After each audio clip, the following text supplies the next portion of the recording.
सलाम पाकिस्तान 24 न्यूज़ के साथ मैं हूं अबूजर मौज़म। वज़ीर-ए-आज़म इमरान खान ने फ़लस्तीनियों से इज़हार यकजहती किया है। ट्वीट पैगाम में लिखा है कि वो गज़ा और फ़लस्तीन के साथ खड़े हैं। वज़ीर-ए-आज़म ने मारूफ स्कॉलर नोम चॉम्स्की के फ़लस्तीन पर अल्फाज भी शेयर किए हैं। तो ये सूरत हाल इस वक्त जो फ़लस्तीन में है उसके हवाले से वज़ीर-ए-आज़म ने ट्वीट किया है, फ़लस्तीनियों से इज़हार यकजहती किया है।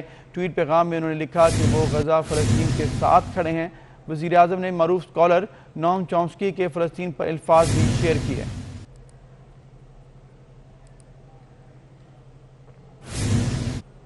और दूसरी जानिब वज़ीर ख़ारजा शाह महमूद कुरैशी का कहना है कि इस्लामोफोबिया से मुतालिक सदर एर्दोगान और हमारी सोच में कोई फ़र्क नहीं है। OIC का हंगामी इजलास बुलाने पर तुर्की के साथ हैं। जुलूस निकालने से कुछ हासिल नहीं होगा। तमाम मुस्लिम ममालिक को यकजा होना पड़ेगा। तमाम मुस्लिम ममालिक फ़लस्तीन के लिए आवाज़ उठाएंगे तो इससे ही फ़र्क पड़ेगा। किबला अव्वल का 27 की रात का वाक़या हो चुका था, मीडिया में रिपोर्ट हो चुका था। हमें उस पर बेपनाह तशवीश, दर्द, कर्ब था है। तो इमरान खान साहब ने उम्मत मुसलमा की जज्बात की अक्कासी करते हुए मुतालबा किया कि हमें इस प्लेटफॉर्म पर उम्मा को यकजा करने की जरूरत है, लेकिन उस आवाज को वो वजन नहीं मिलेगा जब तक हम ये 57 के 57 मुल्क ममालिक मिल के आवाज उठाएंगे तो आपकी आवाज को नोटिस किया जाएगा। और इसी सूरत हाल के बायस जमीयत उलमा इस्लाम के सरबराह मौलाना फजल रहमान ने फ़लस्तीन में इजरायली मज़ालिम के खिलाफ ईद उल फितर के बाद मुल्क भर में मुजाहरों का भी ऐलान कर दिया है। फ़लस्तीनियों के खिलाफ इसराइली जारहियत और वहाँ पर उनकी रियासती दहशतगर्दी एक तवील तारीख, जिसका फ़लस्तीनी अवाम नस्ल दर नस्ल बड़ी बेजिगरी के साथ उनकी रियासती दहशतगर्दी और सरजमीन फ़लस्तीन पर उनके कब्जे के खिलाफ अपनी आज़ादी के लिए कुर्बानियाँ दे रहे हैं। छोटे छोटे बच्चों की कुर्बानियाँ दे रहे हैं, जवानों की कुर्बानियाँ दे रहे हैं, माँ और बहनों की कुर्बानियाँ दे रहे हैं। फ़लस्तीनियों की इस जद्दोजहद को खिराज तहसीन भी पेश करता हूँ। ईद उल फितर के बाद हम पूरे मुल्क में इसराइल के खिलाफ मुजाहरों का आगाज करेंगे। फ़लस्तीनियों को यकीन दिलाता हूँ कि हम आगे बढ़ते हैं और कुछ दीगर खबरें शामिल करते हैं। आपको बताएं कि पाकिस्तान में ईद उल फितर जुमेरात को होगी या फिर जुम्मे को। चेयरमैन मरकजी रहत हिलाल कमेटी का मौलाना सैयद अब्दुल खबीर आज़ाद की ज़ेर सदारत मरकजी रहत हिलाल कमेटी का इजलास आज इस्लामाबाद में होगा। महकमा मौसमियात के मुताबिक आज चांद नज़र आने का इम्कान अलबत्ता कम है, लेकिन इजलास तो हर सूरत होगा और इजलास में ये फैसला किया जाएगा। शहादतें यहाँ होंगी और उसके बाद ही फैसला किया जाएगा।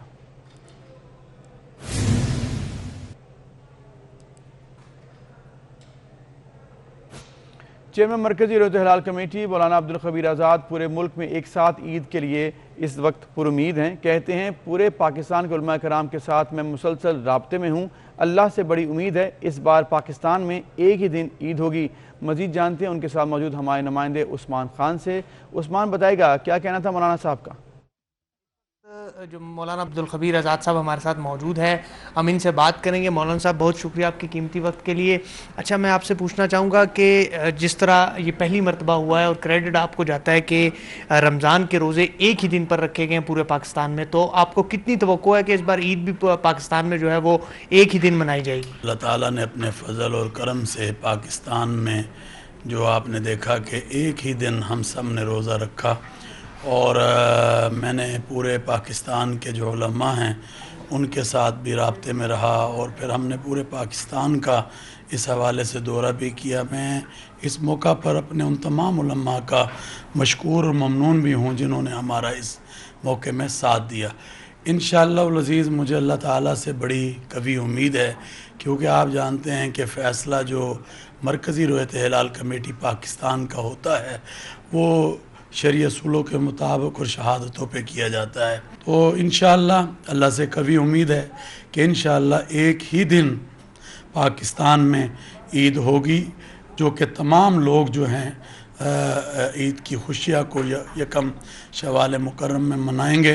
अगर चाँद नज़र आ गया तो ज़रूर फ़ैसला कर दिया जाएगा और अगर चाँद नज़र ना आया तो 30 रोज़े मुकम्मल किए जाएंगे। जी बिल्कुल, जैसे हमने मरकज़ी चेयरमैन रोयत लाल कमेटी मौलाना अब्दुल खबीर आज़ाद साहब की बात सुनी, इनका कहना है कि जो फ़ैसला होगा वो शरई उसूलों की बुनियाद पर होगा और ये बड़े पुरुम्मीद नज़र आ रहे हैं कि जिस तरह रमज़ानुल मुबारक पूरे पाकिस्तान में पहली मरतबा एक ही दिन मनाई गई है, इसी तरह ईद भी जो है वो एक ही दिन मनाई जाएगी। जी ठीक है, शुक्रिया उस्मान, आपने हमें आगाह किया कि आज चांद के हवाले से जो बैठनी है कमेटी उसमें ये फैसला किया जाएगा। आगे बढ़े और आपको बताएं कि पाकिस्तान की कामयाबियों का सफ़र भी जारी है। शहरोज़ काशिफ के बाद 36 साल कोपेमा सरबाज खान ने भी माउंट एवरेस्ट को सर कर लिया है। कोपेमा सरबाज खान ने 8000 मीटर से बुलंद 7वीं चोटी सर की है, अपने नाम कर लिया। एक और एजाज़ पाकिस्तान ने सरबाज खान का ताल्लुक हुंजा अली आबाद से है। यहाँ पर वक्त है एक ब्रेक का, हमारे साथ रहिए। हुकूमत ने शहबाज शरीफ का नाम ईस्ट सेल में डालने का उसूली फैसला कर लिया है। ज़राए के मुताबिक काबीना की ज़िली कमेटी आज शहबाज शरीफ का नाम ईस्ट सेल में शामिल करने की सिफारिश करेगी। काबीना की ज़िली कमेटी का इजलास भी आज होगा, तो आज ये अहम फैसला कर लिया जाएगा, जिस हवाले से हम आपको आगाह कर रहे हैं। हुकूमत ने शहबाज शरीफ का नाम ईस्ट सेल में डालने का उसूली फैसला कर लिया है। अवैस कियानी से मजीद हम जानेंगे। अवैस, बताएगा ये फैसला कर लिया गया, क्या तफसील है आपके पास? जी बिल्कुल, शहबाज शरीफ का नाम ईस्ट सेल में डालने का उसूली फैसला जो है हुकूमत ने कर लिया है। हमारे ज़राए बता रहे हैं कि आज जो काबीना की ज़िली कमेटी जो होगी उसमें शहबाज शरीफ का नाम ईस्ट सेल में शामिल करने की सिफारिश की जाएगी। काबीना की जो ज़िली कमेटी का जो इजलास है उसमें फरूक नसीम शेख रशीद जो है वो शरीक होंगे और इसकी मंजूरी के बाद वफाकी काबीना से सर्कुलेशन समरी के जरिए जो है इसकी मंजूरी ली जाएगी। याद है कि नैब ने शहबाज शरीफ का नाम ईस्ट सेल में शामिल करने के लिए वज़ारत दाखिला को गुज़श्ता रोज खत लिखा था और हुकूमत शहबाज शरीफ की बैरून मुल्क रवानगी रोकने के लिए कानूनी ऑप्शन को जेर इस्तेमाल जो है वो लाएगी। ठीक है, शुक्रिया अवैस, आपने हमें आगाह किया।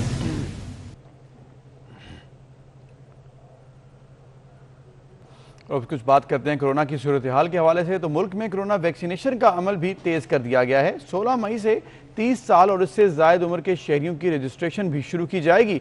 वफाकी वज़ीर असद उमर का कहना है कि कोरोना वैक्सीनेशन की इस्तेदाद कार को बढ़ा रहे हैं, तो ये अब एक और संग मील अबूर कर लिया गया। इस हवाले से 30 साल से ज़्यादा उम्र के जो अफराद हैं उनकी भी अब वैक्सीनेशन होगी, तो उनकी रजिस्ट्रेशन जो है शुरू कर दी गई है। 16 मई से तारीख है। 30 साल से ज़्यादा उम्र के जो अफराद हैं वो अपनी रजिस्ट्रेशन करवा सकते हैं।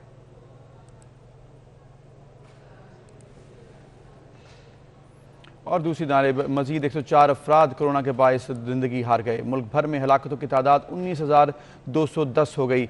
24 घंटे में कोरोना के 2869 नए केसेस भी सामने आए, जबकि पॉजिटिव केसेस की शरह 7.42% रही। पाकिस्तान में कोरोना का जोर बरकरार है। NCOC के मुताबिक 24 घंटों में 38,616 कोरोना टेस्ट किए गए। 2,869 अफराद में कोरोना की तस्दीक हुई। सबसे ज्यादा 3,22,117 मुस्बत केसेस पंजाब में रिपोर्ट हुए।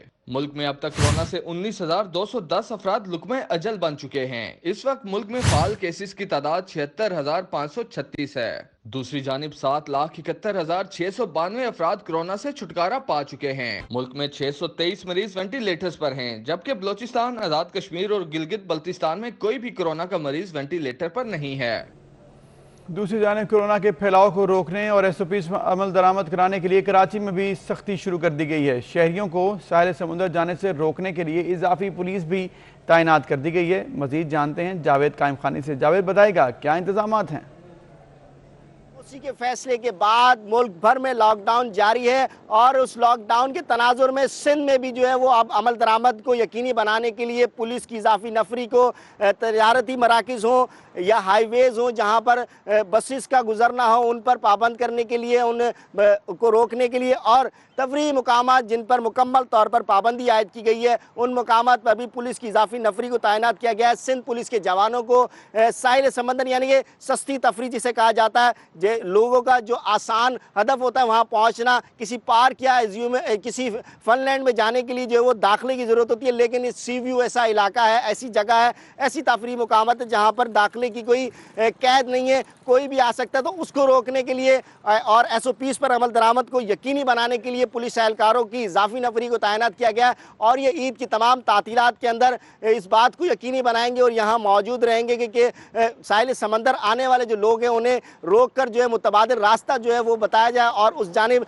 किया जाए, साहिल समंदर या दीगर तफरीही मुकामात पर जो है वो हजूम ना लगे और शहरियों को SOPs पर अमल दरामद और लॉकडाउन का जो मकसद है वो भी जो है वो कायम रह सके, इसके लिए इजाफी नफरी को तैनात किया गया है। ठीक है, शुक्रिया, आपने हमें आगाह किया क्या इंतजाम किए गए शहरियों को रोकने के लिए और SOPs को फॉलो करवाने के लिए। उधर ईद उल फितर से पहले गोश्त की कीमतों को भी पर लग गए हैं। कराची में बीफ बिना हड्डी के 800 रुपये फ़ी किलो तक पहुंच गया, जबकि मटन 1300 से 1400 रुपये फ़ी किलो में फ़रोख्त हो रहा है और जब मुर्गी जो है उसका भी गोश्त 520 रुपये किलो तक पहुंच गया है।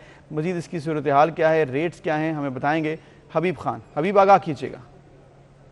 ईद उल फितर की आमद में अब सिर्फ एक रोज़ बाकी है और शहर कायद में उससे कबल ही जो है वो गोश्त और मुर्गी की जो कीमतें हैं उसमें मनमाना इजाफा कर दिया गया है। इस वक्त अगर बात की जाए शहर में जो बड़े का गोश्त है वो सरकारी प्राइस लिस्ट के मुताबिक 340 रुपये हड्डी वाला और बगैर हड्डी वाला 380 रुपये जो कीमत है उसकी मुकर्रर है। लेकिन इसके बरस शहर में जो इस वक्त बड़े का गोश्त है, हड्डी वाला जो गोश्त है वो इस वक्त तकरीबन 650 से 700 रुपये फ़ी किलो, जबकि बगैर हड्डी का जो गोश्त है वो 800 से 850 रुपये फ़ी किलो में फ़रोख्त किया जा रहा है। जबकि अगर बात की जाए बड़े गोश्त के साथ साथ छोटे गोश्त के लिए भी बकरे की गोश्त की कीमत के हवाले से बकरे का गोश्त प्राइस लिस्ट पर 750 रुपये जो है फ़ी किलो उसकी कीमत मुकर्रर है। लेकिन इसके बरक्स शहर में 1400 रुपये फ़ी किलो में जो है वो फ़रोख्त किया जा रहा है। इसी तरह से अगर पोल्ट्री की कीमतों के हवाले से बात करें तो जिंदा मुर्गी शहर में 118 रुपये जो उसकी कीमत है वो मुकर्रर है प्राइस लिस्ट के ऊपर। लेकिन इसके बरक्स शहर में जिंदा मुर्गी 320 रुपये से 340 रुपये फ़ी किलो में फ़रोख्त की जा रही है। और गोश्त की अगर बात की जाए तो कीमतें रिकॉर्ड बुनियादों पर उसमें इजाफा देखने में आया और शहर में पहली मरतबा जो मुर्गी के गोश्त की कीमत है वो 500 रुपये से तजावुज़ कर गई है और इस वक्त 550 रुपये फ़ी किलो तक जो मुर्गी का गोश्त है वो फ़रोख्त किया जा रहा है। शहरी खासे परेशान है, उनका यही कहना है कि ईद की आमद में अब सिर्फ एक रोज़ बाकी है, ऐसे में लोगों की दावतें करने के लिए घरों में गोश्त बड़े का हो। या शुक्रिया, आपने हमें आगाह किया तमाम सूरत हाल से जो मार्केट में है। उधर सस्ती अशिया की खरीदारी के लिए कराची के बासियों को सख्त मुश्किलात का सामना भी है। यूटिलिटी स्टोर्स के बाहर लाइनें लगी हुई हैं, चीनी, आटे और घी के लिए घंटों लाइन में लगना पड़ रहा है। वकास खान मजीद बताएंगे। वकास बताएगा, इतनी लंबी कतारें हैं, शहरियों का क्या कहना है, क्या सूरत हाल है?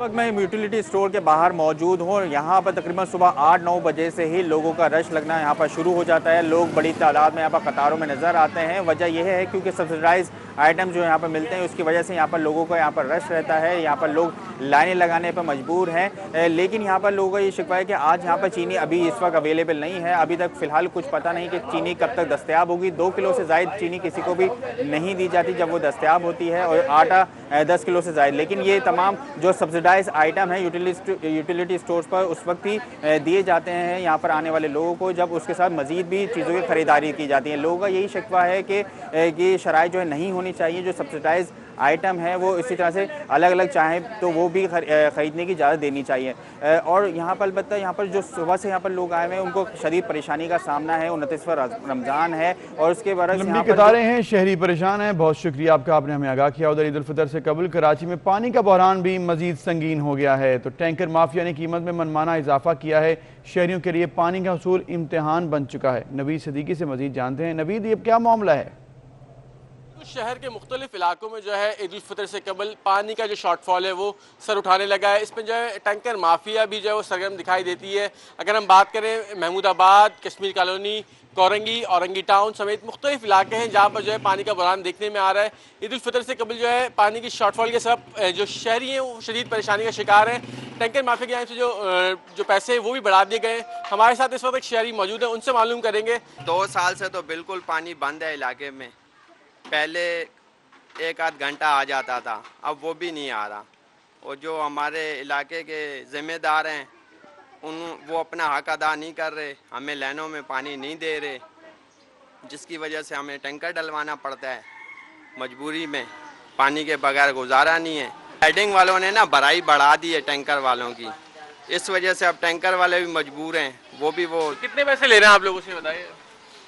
ये आजकल सिंगल 2000 रुपये चल रहा है। अभी ईद के मौके पे 2200-2500। यहाँ जो मौजूद शहरी है उनका कहना है कि ईद के मौके के हवाले से जो पैसे वो भी बढ़ा दिए गए। जो टैंकर पहले 2000 का आता था वो जो है 2200 और 2500 तक पहुँच चुका है। शहरियों का यही कहना है कि जो यहाँ से मुंतखब नुमाइंदे शहरी परेशान हैं। आपने हमें आगाह किया, बहुत शुक्रिया। उधर कराची के मौसम की कुछ बात कर लेते हैं। कराची में तेज़ हवाओं के बाइस मौसम तब्दील हो रहा है। मौजूदा दर्ज हरारत इस वक्त 34 डिग्री सेंटीग्रेड है। आइंदा कैसे रहेगा और क्या इस वक्त मौसम की सूरत हाल हमें बताएंगी समीन नवाज। समीन बताएगा कराची का मौसम कैसा है? बिल्कुल, देखिए आज चूंकि शहर में हवाएं खासी तेज़ हैं, लिहाजा मौसम थोड़ा सा तब्दील है, लेकिन गर्मी इसके बावजूद मौजूद है। इस वक्त मौजूदा दर्जा हरारत 34 डिग्री सेंटीग्रेड रिकॉर्ड किया गया है। हवाएं खासी तेज़ रफ्तार चल रही हैं और तकरीबन 24 किलोमीटर फी घंटा के हिसाब से ये हवाएं चलती हुई नज़र आ रही हैं। हवा में नमी का तनासुब इस वक्त थोड़ा सा कम हो चुका है। सुबह के औकात में हवा में नमी का तनासुब थोड़ा ज़्यादा था, लेकिन इस वक्त 50% से कम रिकॉर्ड किया जा रहा है। इस वक्त अगर हम बात करें मौसम की, तो मौसम जुज़वी तौर पर अब आलूद है, मतलब मुकम्मल तौर पर साफ नहीं है। कहीं कहीं बादल मौजूद हैं और थोड़े बहुत बादलों की वजह से मौसम थोड़ा कदरे बेहतर मालूम हो रहा है। लेकिन चूंकि इस वक्त मौसम में गर्मी भी मौजूद है, लिहाजा ये हवाएं शहरियों को जो है वो गर्मी की शिद्दत कम करने में मुआविन साबित नहीं हो रही हैं और शहरियों को आज भी गर्मी का एहसास हो रहा है।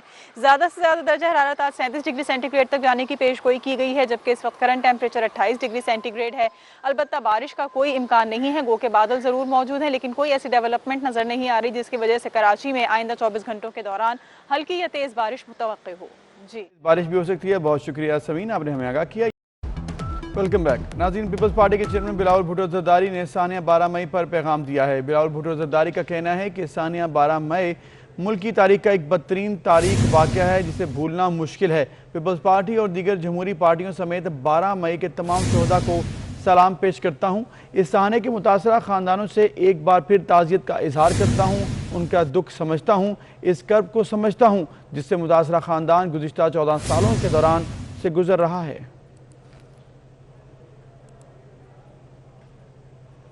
इसके साथ ही न्यूज़ स्टूडियो सब तक के लिए इतना ही।